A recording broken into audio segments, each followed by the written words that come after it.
The cost of discipline is less than the cost of regret. ये बात ध्यान रख लेना। एक बार अगर तुम्हारा क्लास 12 का रिजल्ट आ गया तो जब तुम रिग्रेट से भर जाओगे ना, जब तुम देखोगे कि यार मेरा तो कंपार्टमेंट आ गई, बेटा अगर कंपार्टमेंट आ जाती है ना तो मोस्टली बच्चों की कंपार्टमेंट क्लियर नहीं होती और आपकी 1 साल बर्बाद हो जाती।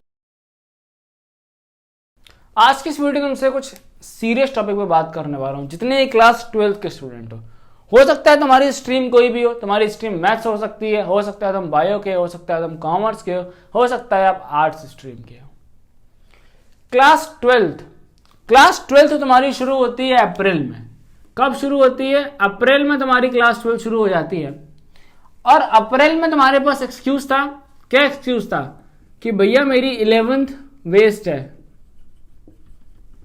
भैया मेरे बेसिक्स अच्छे नहीं हैं। ओके, अगर आप ये एक्सक्यूज अप्रैल में मारते हैं तो समझ में आता है, हालांकि आपकी गलती है, लेकिन ये बात तब सुनी जा सकती है अप्रैल में। अगर आप यही बात मई में बोलते हैं तब भी 20% एक्सेप्टेबल मई में रह जाती है। यही सेम बात अगर जून में बोलते हो 10% एक्सेप्टेबल है। बट अगर तुम आज भी जून के बाद जुलाई निकल गया, अगस्त आपका निकल गया, सितंबर निकल गया और ऑलमोस्ट नंबर ओवर, अब आपका अक्टूबर शुरू हो जाता है। अगर तुम अक्टूबर के महीने में भी आज अगर ये रीजन लेके बैठे हो भैया मेरी तो 11th बेस्ड है, मेरे तो बेसिक्स क्लियर नहीं है, मैं कैसे पढ़ूं, मैं कहां से पढ़ूं, किस टीचर से पढ़ूं, क्या स्ट्रेटजी बनाऊं, तो ये बात ध्यान रख लो कि तुम बहुत बड़े भ्रम में जी रहे हो। तुम बहुत बड़े भ्रम में ये सोच के जी रहे हो कि मैं अक्टूबर से सारे सब्जेक्ट, अक्टूबर से मैं अपने 5 सब्जेक्ट पढ़ना शुरू करूंगा और बहुत इजीली मैं 95% 90% नंबर स्कोर कर लूंगा। अब 95% नंबर स्कोर करने से पहले ये जान लो कि तुम्हारे लिए क्लास 12 इंपॉर्टेंट क्यों है। बहुत सारे बच्चे कहते हैं भैया क्लास 12 क्या है, नंबर ले आएंगे बस, ठीक है आ ही जाएंगे नंबर।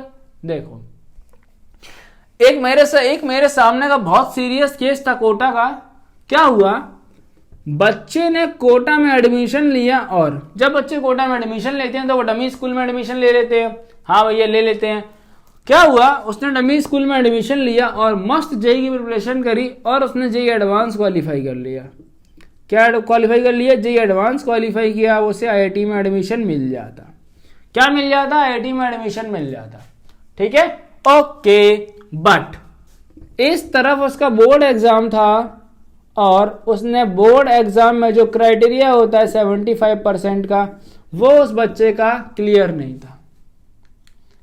बच्चा इंटेलिजेंट था, लेकिन कई बार इंटेलिजेंट होना भी आपके लिए घातक हो सकता है। आपको जब दिख रहा है साफ साफ कि आपके सामने सिचुएशन क्या है, आपकी जेईई की एलिजिबिलिटी क्या है, जब जेईई की एलिजिबिलिटी 75% है, आप जब इस एलिजिबिलिटी पर ही ध्यान नहीं दे रहे हो तो आपका सिर्फ इस पे फोकस करने से क्या होगा। मैं ये भी नहीं कह रहा हूं कि सिर्फ बोर्ड पर ही फोकस करो, लेकिन जब आपको अपनी हालत सबको बहुत अच्छे से पता होती है, तुम दुनिया में सबसे झूठ बोल सकते हो, अपने पेरेंट्स से झूठ बोल सकते हो, फ्रेंड से झूठ बोल सकते हो, गर्लफ्रेंड से झूठ बोल सकते हो, लेकिन अपने आप से तुम झूठ नहीं बोल सकते हो। तुम्हारी सच्चाई तुमसे ज्यादा अच्छे से कोई नहीं जानता। तुम ये बात बहुत अच्छे से जानते हो कि क्लास 11th में तुम्हारे नंबर क्यों नहीं आए। तुम ये बात बहुत अच्छे से जानते हो कि तुम्हारा जेईई में फर्स्ट अटेम्प्ट में सिलेक्शन क्यों नहीं हुआ। अगर तुम्हारे क्लास 12th में नंबर अच्छे नहीं आए तो ये बात भी तुम बहुत अच्छे से जानते हो। तुम दुनिया को रिजल्ट आने पर ब्लेम लगा सकते हो, ब्लेम लगाना बहुत आसान काम है, लेकिन रियलिटी तुम अपने मुंह से किसी को नहीं बताओगे। तो बेटर है कि तुम अगर क्लास 12th में हो तो तुम्हें अभी क्लास 12th की अपनी रियलिटी पता होगी कि तुम्हें कितना आता है कितना नहीं आता है।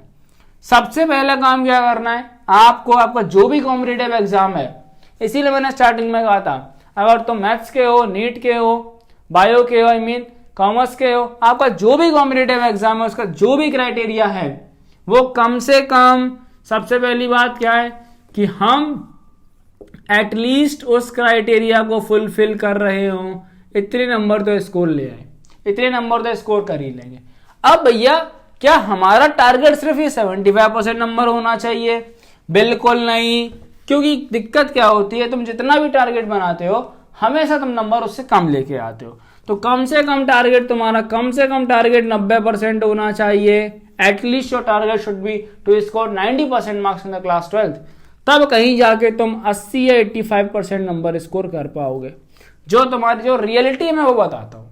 मैं रियलिटी पे बात करना मैं बहुत ज्यादा पसंद करता हूँ। बात समझ में आई? हाँ भैया बात समझ में। अब दूसरी सबसे बड़ी बात क्या है, अब दूसरी बड़ी दिक्कत तुम्हारे साथ क्या है? पहली तो तुम अभी तक ब्लेम और एक्सक्यूज बनाना छोड़ ही नहीं पा रहे हो। अब दूसरी दिक्कत क्या है, वो ये है कि तुमने कोई स्ट्रेटजी ही नहीं बनाई है। कोई स्ट्रेटजी नहीं है तुम्हारे पास। कभी भी उठते हो, केमिस्ट्री किताब खोल लेते हो, एक चैप्टर पढ़ा, आधा चैप्टर पढ़ा, 10 मिनट पढ़ा, चल दिए। कभी कंप्यूटर साइंस खोल ली, कभी ये सब्जेक्ट उठा लिया, कभी वो सब्जेक्ट उठा लिया। देखो साफ सीधी बात है, एक बात ध्यान रख लेना, जितने भी क्लास 12th के स्टूडेंट हैं, एक बात ध्यान से सुन लो मेरी, कि आपके रिजल्ट में आपका कोई एक्सक्यूज नहीं लिख के आएगा। आपके रिजल्ट में सिर्फ एक बात लिख के आएगी, that is your result is either pass or fail और कंपार्टमेंट। तीन ही पॉसिबिलिटी है वहां पे। वहां ये लिख के नहीं आएगा फेल, उसके बाद एक्सक्यूज कि भैया जब हमारा प्रिपरेशन का टाइम था तो मेरा ब्रेकअप हो गया था। वहां ये भी लिख के नहीं आएगा कि हमारे रिश्तेदारों के घर में शादी थी। वहां ये भी लिख के नहीं आएगा कि आपकी तबीयत खराब हो गई थी। तो मेक श्योर इन बातों का ध्यान रखें कि आपके रिजल्ट में जब एक्सक्यूज की कोई भी जगह नहीं है तो आप अपने जीवन में एक्सक्यूज को क्यों जगह दे रहे हैं। आप थोड़ा एक्सक्यूज बनाना बंद कर दीजिए। क्या बंद करना है? एक्सक्यूज बनाना बंद करना।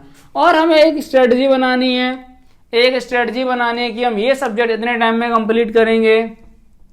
लेकिन इस बात की मैं हर बच्चे की गारंटी दे रहा हूं कि हर बच्चे ने कम से कम यूट्यूब पे 10 वीडियो जरूर देख लिए होंगे इस सब्जेक्ट की स्ट्रेटजी। तो ये बात भी समझ लो कि सिर्फ और सिर्फ यूट्यूब पे स्ट्रेटजीज देखने से तुम्हारा भला बिल्कुल नहीं होने वाला है। सिर्फ और सिर्फ यूट्यूब पे स्ट्रेटजी देखने से कुछ नहीं होगा। तो भैया कैसे होगा? स्ट्रेटजी वीडियो देखने के बाद उसको एग्जीक्यूट भी करना होता है। एग्जीक्यूशन इज एवरीथिंग, ये बात ध्यान रखो। ये कहावत ऐसे ही नहीं कही जाती है, एग्जीक्यूशन इज एवरीथिंग। ठीक है, ओके। और अभी भी कुछ ऐसे विद्यार्थी हैं जो कि अप्रैल से, मई से, जून से, जुलाई से, अगस्त से, सितंबर से अपनी मित्रता चलाए जा रहे हैं। उनका ध्यान पबजी पर है, किसी का ध्यान मित्रता पर है, किसी का ध्यान किसी सुंदर कन्या की तरफ है। अगर आप इन सब चीजों में अभी तक फंसे हुए हैं तो कृपया करके निकल आइए। आपका बोर्ड एग्जाम आने वाला है। आपके पास सिर्फ और सिर्फ अक्टूबर है, नवंबर है, दिसंबर ही है बस। ठीक है, इतना ही समय है। इसमें से नवंबर में आपकी दिवाली है और नवंबर को तुम निकाल लोगे तो तुम्हारे पास अगर जनवरी का भी कुछ समय जोड़ लिया जाए तो मैक्सिमम सिर्फ 3 महीने बचे हैं। कितना टाइम बचा है तुम्हारे पास? सिर्फ मैक्सिमम 3 महीने है। सीरियस हो जाओ, 3 महीने है, सीरियस हो जाओ। और ये बात ध्यान रख लो, तुम्हारे सवालों का मैं जवाब दे देता हूं।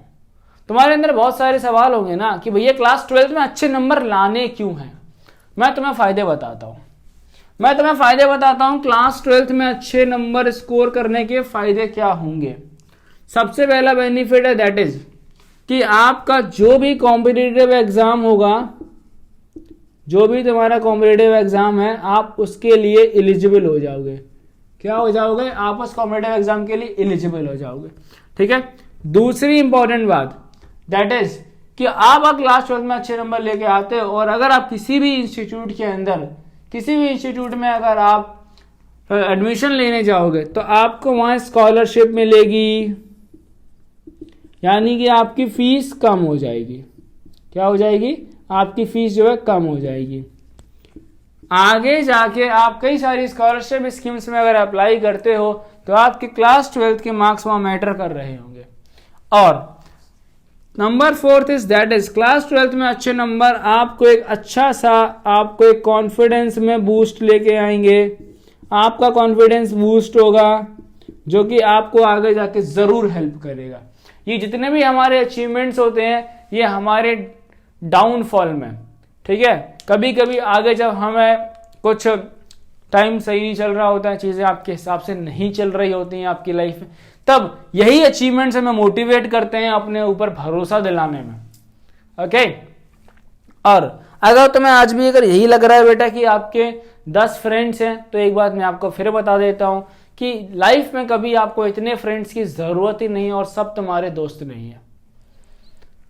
एक मैं प्रिंसिपल यूज करता हूं, दैट इज मैं आपको बताना चाहूंगा कि you have to draw a straight line, ठीक है। एक सीधी लाइन खींचना सीख लो। किन के बीच में, समझ लो, देखो, that is who is your friend and who is your classmate and who is a stranger. अगर आप इन तीनों लोगों को अलग अलग कैटेगराइज करना सीख गए तो आप बहुत ज्यादा बेनिफिट में जाएंगे। और अभी के लिए तुम्हें दूर रहना है किन लोगों से, इनसे दूर रहना है और इनसे दूर रहना है। और फ्रेंड, दोस्त तुम्हारे कभी भी 10, 12, 20, 30, 20, 50 दोस्त नहीं हो सकते। तुम्हें सिर्फ और सिर्फ जरूरत है मैक्स टू मैक्स 2 से 3 दोस्त, बहुत मैक्स। बाकी तुम्हारे लिए तो एक दोस्त ही काफी है। और फ्रेंडशिप भी है, जो फ्रेंडशिप भी बेटा आपकी प्रोग्रेसिव होनी चाहिए, ये बात ध्यान रख लेना। कई बार फ्रेंडशिप क्या होती है, डिस्ट्रक्टिव भी होती है। आप यहां बैठे हो पढ़ने, आपने बोला कि भाई यार मेरे को नोट्स चाहिए, एंड वो फोन कर रहा है, अरे भाई नोट्स तो हो ही जाएंगे, एक काम करते हैं चल घूम आते हैं, है ना। तो मैं ये बात बहुत अच्छे से बताया कि तुम्हारी हालत क्या है आज की और तुम्हारे पास कितना टाइम बचा हुआ है बोर्ड एग्जाम के लिए। तो मेक श्योर कि इन सब चीजों पर अभी फोकस ना किया जाए। जब इन चीजों का समय होगा तब हम उन चीजों में फोकस कर रहे होंगे। और अभी हम अपने क्लास 12th में अच्छे बोर्ड एग्जाम में अच्छे नंबर स्कोर लाने फोकस करें, ताकि हम एक अच्छा स्कोर बिल्ड कर पाए। और एक क्योट यहां से लेकर चले जाए इस video, that is the cost of discipline is less than the cost of regret. The cost of discipline is less than the cost of regret. ये बात ध्यान रख लेना। एक बार अगर तुम्हारा क्लास 12th का रिजल्ट आ गया तो जब तुम रिग्रेट से भर जाओगे ना, जब तुम देखोगे कि यार मेरे तो कंपार्टमेंट आ गई, बेटा अगर कंपार्टमेंट आ जाती है ना तो मोस्टली बच्चों की कंपार्टमेंट क्लियर नहीं होती और आपकी 1 साल बर्बाद हो जाती है। तो या तो तुम आज 3 महीने के लिए मेहनत कर लो या फिर अपनी 1 साल गंवाने के लिए रेडी हो जाओ। आज समय है, अपने आप को चेंज कर लो, वरना रिग्रेट्स बहुत बेकार होते हैं। मेक श्योर ऐसे वीडियोस के लिए चैनल को सब्सक्राइब जरूर करें। और आप नेक्स्ट वीडियो किस टॉपिक पर चाहते हैं ये कमेंट बॉक्स में कमेंट करके जरूर बताएं।